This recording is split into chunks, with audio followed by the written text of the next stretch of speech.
Bocage. Perguntámos-lhe se olha para si como um criador de ideias e como um mestre de certas correntes do pensamento atual ou como um mero divulgador de realidades desconhecidas. Maître à penser est un mot très ambitieux.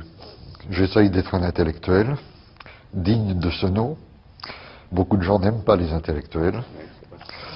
Mais moi je donne une définition assez simple des intellectuels. Un intellectuel, c'est quelqu'un qui essaye de comprendre le monde dans lequel il vit et de le faire comprendre autour de lui.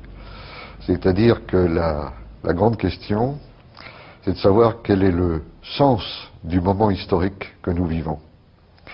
Nous sommes sur l'événement et on n'a pas toujours la distance nécessaire pour faire les analyses du type de société dans lequel nous vivons, des transformations considérables auxquelles nous assistons.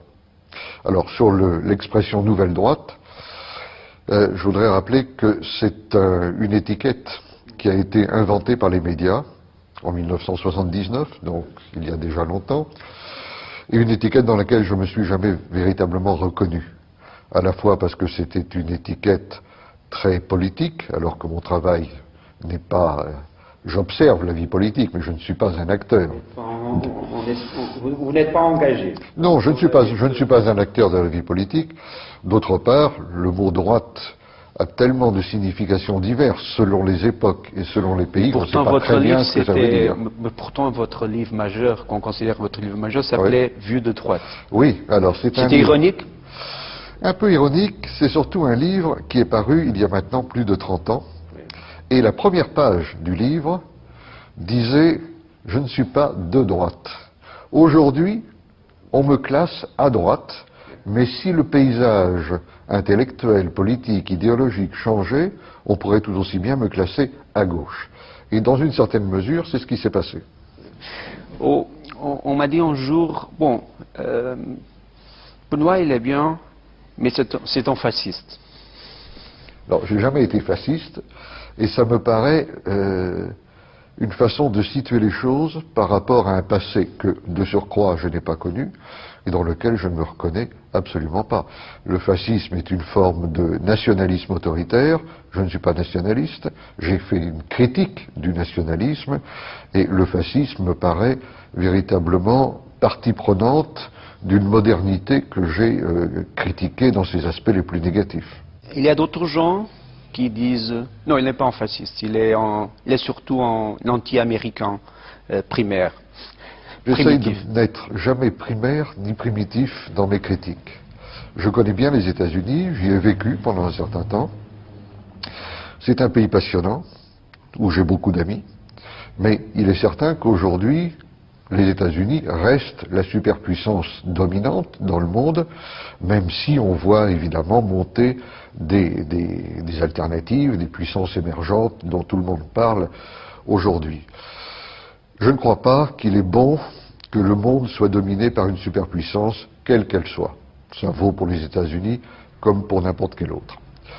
Par ailleurs, dans le cas des États-Unis, il y a une sorte de veine historique qui court dans leur histoire, et je crois que les États-Unis ont toujours eu un peu la tentation d'instituer une sorte de république universelle dont ils seraient en quelque sorte le modèle précurseur. Vous dites universel, vous dites pas empire. Je crois qu'il y a un impérialisme américain, mais que la notion d'empire est assez étrangère à la mentalité des États-Unis. Elle fait partie de l'histoire de l'Europe.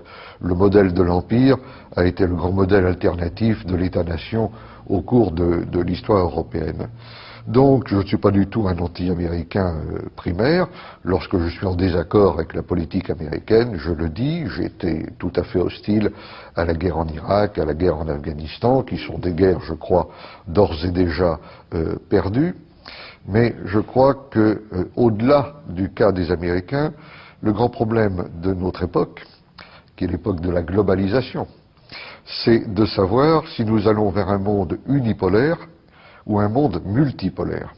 Moi, je suis favorable à un monde multipolaire parce que c'est celui de la diversité humaine, tout simplement. Parlons d'idées et parlons de valeurs.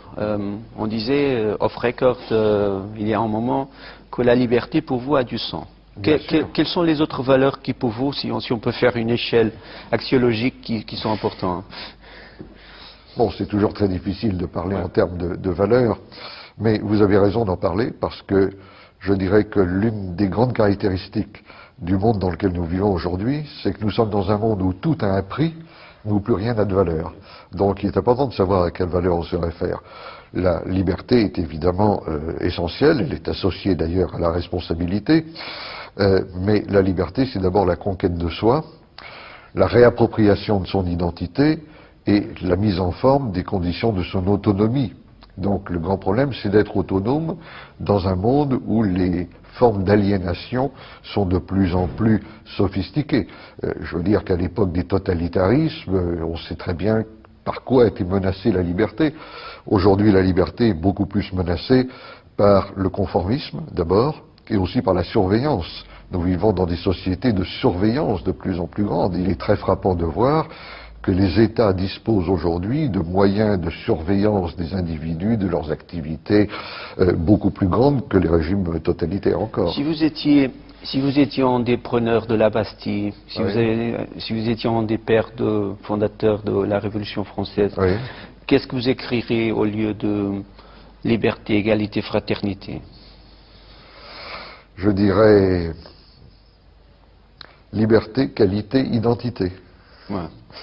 Et responsabilité, non? Oui, bien sûr. Mais je le disais, elle va de pair avec la liberté. La liberté, je suis tout à fait hostile à ce qu'on utilise les mots d'une manière abstraite. Je crois que ça doit toujours être rapporté au contexte. Je suis quelqu'un pour qui la politique, c'est quelque chose de très concret. C'est une affaire de contexte. Donc la liberté, elle s'exerce toujours dans un certain cadre. Être libre en soi, ça ne veut rien dire. Ça, c'est de la métaphysique. Mais dans la politique réelle, c'est toujours par rapport à quelque chose.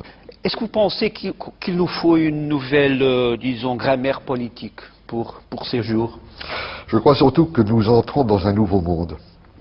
Je crois que la chute du mur de Berlin a mis fin à la fois à l'après-guerre, au XXe siècle, mais aussi au cycle de la modernité qui commence beaucoup plus tôt, et que nous sommes rentrés dans un monde postmoderne, pour employer cette expression.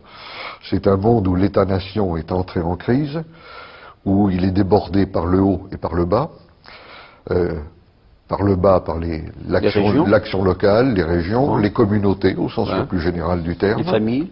Oui, aussi, mais surtout les notions de communauté, de tribu, si on veut, mais c'est un peu péjoratif de ne pas être tribu. Et puis par le haut, à l'échelle des grands ensembles de cultures et de civilisations qui sont les continents. Nous parlions à l'instant des États-Unis. Lorsque le système soviétique s'est effondré, les États-Unis ont été dans un état où ils pouvaient complètement dominer.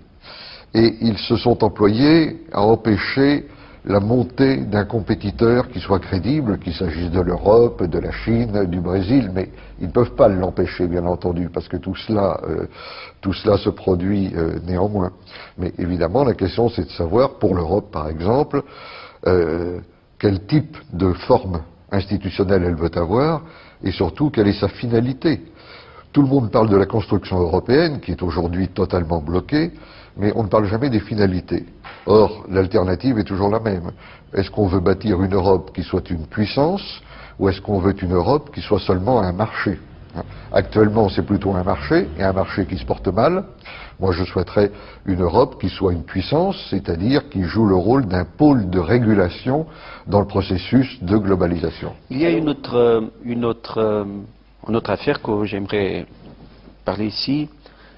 Parfois, on parle d'Alain de Benoît comme un auteur qui met un accent tonique sur son paganisme.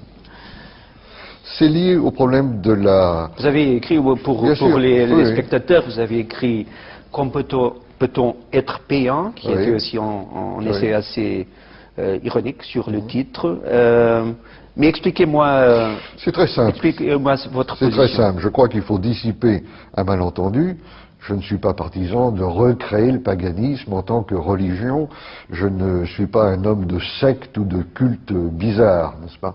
Non, simplement, je pense que lorsque l'on regarde la longue durée dont je parlais tout à l'heure, nous voyons bien que l'Europe ne commence pas avec le christianisme.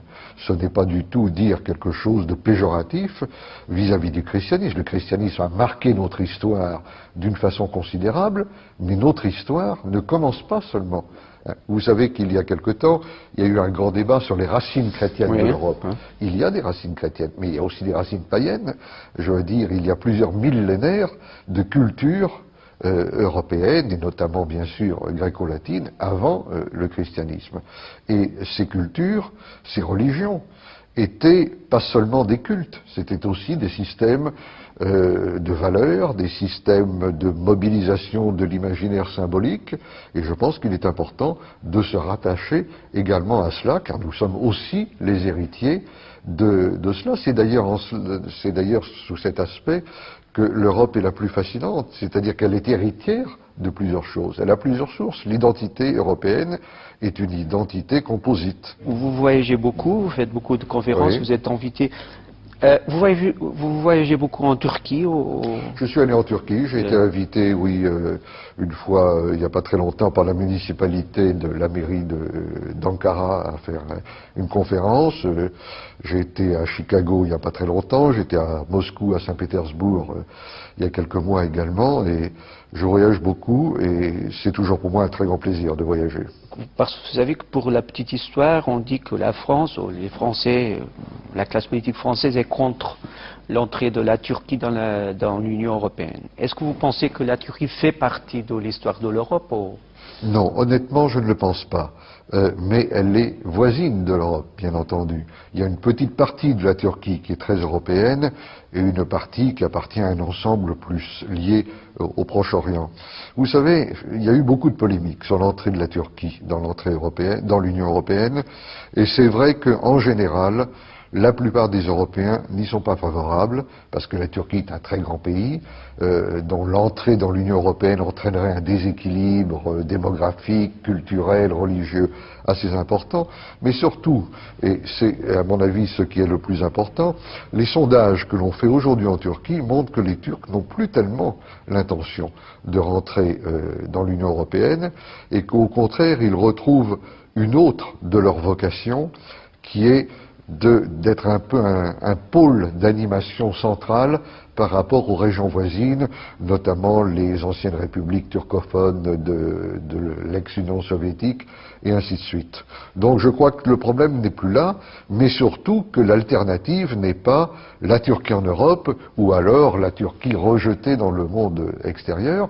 Je pense qu'il est parfaitement possible d'entretenir avec la Turquie un partenariat privilégié pour l'Europe, car la Turquie est un partenaire tout à fait digne de ce nom, bien entendu. Dernière question pour Alain de Benoît, le philosophe, mais aussi Alain de Benoît, le père. Oui. Comment est-ce que vous voyez la nouvelle génération en termes d'identité, d'idées, de culture et de solidarité avec les autres? Je pense que dans la nouvelle génération, même si on généralise en disant cela, bien entendu, il y a toujours des exceptions, il y a une grande qualité et un grand défaut. La grande qualité, je crois, c'est une certaine générosité. C'est quelque chose qui a beaucoup manqué historiquement à la génération précédente, et particulièrement peut-être à la droite. Un manque de générosité. Moi, je suis très attaché à l'idéologie du don, à l'idéologie du don et du contre-don, au lien social. Nous voyons aujourd'hui s'effriter le lien social. L'individualisme, le commercialisme font que les relations organiques, qui étaient de règle autrefois, deviennent de plus en plus... Vous êtes en catholique qui ne se reconnaît pas. Se défont de plus en plus. Et je crois que cette générosité, parfois naïve, mais est quelque chose de fondamentalement bon dans la nouvelle génération. Ce que je trouve plus critiquable, c'est un certain conformisme. Les jeunes manquent de curiosité, paradoxalement, alors que historiquement, les jeunes ont toujours été assez curieux d'aller voir les choses, les chemins de traverse. Aujourd'hui, il y a une sorte de présentisme qui est lié peut-être à ce qu'on pourrait appeler la dictature de l'image et la culture de l'instantané. Les gens vivent vraiment dans le moment présent. Internet, c'est le moment présent, c'est l'abolition de la frontière, c'est l'abolition du temps et de l'espace, c'est le remplacement de la frontière par le flux. Et là, je pense qu'il y a une mise en perspective nécessaire qui s'impose, et c'est un peu à cela que j'essaye de m'employer. Donc, une phrase dernière, la révolution, c'est pas pour demain. Nous ne sommes plus dans l'époque des révolutions. Non. Nous sommes dans l'époque des implosions, Ouais. des sécessions. Il y aura de très grands changements, bien entendu, parce que l'histoire est toujours ouverte, mais ça ne prendra pas forcément la forme des barricades.